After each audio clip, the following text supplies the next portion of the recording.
జలధార జలహారతి పనులపై CM review. ఉప్పల్లో excise పోలీసుల దాడులు. శ్రీశైలం మల్లన్నకు భారీ విరాళం. ఈ వార్తలను 30 సెకండ్స్ ఫుల్ న్యూస్ లో చూద్దాం.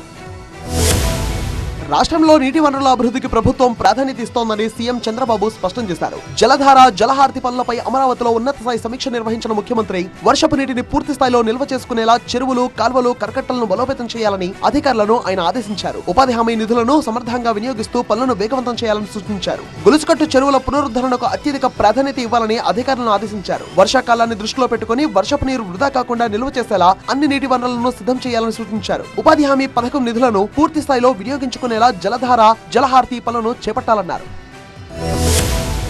శ్రీశైలం మల్లన్న ఆలయానికి భారీ విరాళం అందింది. కాకినాడ జిల్లా పెద్దాపురానికి చెందిన భక్తుడు, వ్యాపారవేత్త మట్టె శ్రీనివాస్ విద్యులత దంపతులు స్వామి అమ్మవార్లకు సుమారు ₹1 కోటి విలువైన బంగారు, వెండి ఆభరణాలను విరాళంగా సమర్పించారు. వాటిలో బంగారు నామాలు, బంగారు రుద్రాక్షమాల, మంగళ సూత్రాలు, చంద్రవంకతో కూడిన వెండి జటాజూటం, వెండి పూజా వస్తువులు ఉన్నాయి. మొత్తం వెండి వస్తువుల బరువు 42 కేజీల 516 గ్రాములు కాగా బంగారు ఆభరణాల బరువు 73 గ్రాముల 500 మిల్లీగ్రాములుగా ఉంది. ఈ బంగారు, వెండి ఆభరణాలను శ్రీశైలం ఈవో శ్రీనివాసరావుకు అమ్మవారి ఆశీర్వచన మండపంలో అందజేశారు.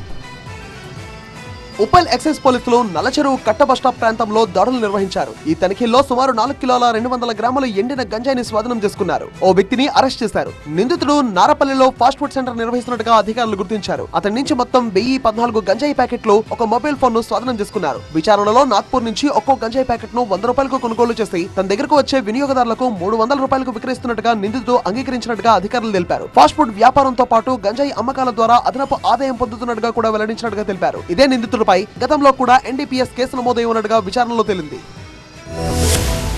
శ్రీ సత్యసాయి జిల్లా హిందూపురంలో డిజిటల్ చెల్లింపు పేరుతో ఓ సైబర్ మోసం వెలుగు చూస్తుంది. ఆర్టీసీ బస్టాండ్ సమీపంలోని ఓ బియ్యం దుకాణానికి వచ్చిన గుర్తు తెలియని వ్యక్తి 10 బియ్యం బస్తాలను కొనుగోలు చేశాడు. అనంతరం 10,000 ఫోన్ పే చేశానంటూ మొబైల్లో ట్రాన్సాక్షన్ సక్సెస్ మెసేజ్ ను వ్యాపారికి చూపించాడు. దీంతో నమ్మిన వ్యాపారి బియ్యం బస్తాలను అప్పగించాడు. అయితే మరుసటి రోజు బ్యాంక్ ఖాతాలను పరిశీలించగా డబ్బులు జమ కాలేదని గుర్తించాడు. దీంతో తాను మోసపోయినట్టుగా తెలుసుకున్న వ్యాపారి పోలీసులకు ఫిర్యాదు చేశాడు. ఈ ఘటన మొత్తం దుకాణంలోని సీసీ కెమెరాల్లో రికార్డ్ అయింది. ఫుటేజ్ ఆధారంగా నిందితుడి కోసం పోలీసులు గాలిస్తున్నారు. డిజిటల్ చెల్లింపుల సమయంలో కేవలం మెసేజ్లు చూసి నమ్మవద్దని, ఖాతాల్లో డబ్బులు జమ లేదో నిర్ధారించుకోవాలని పోలీసులు సూచిస్తున్నారు.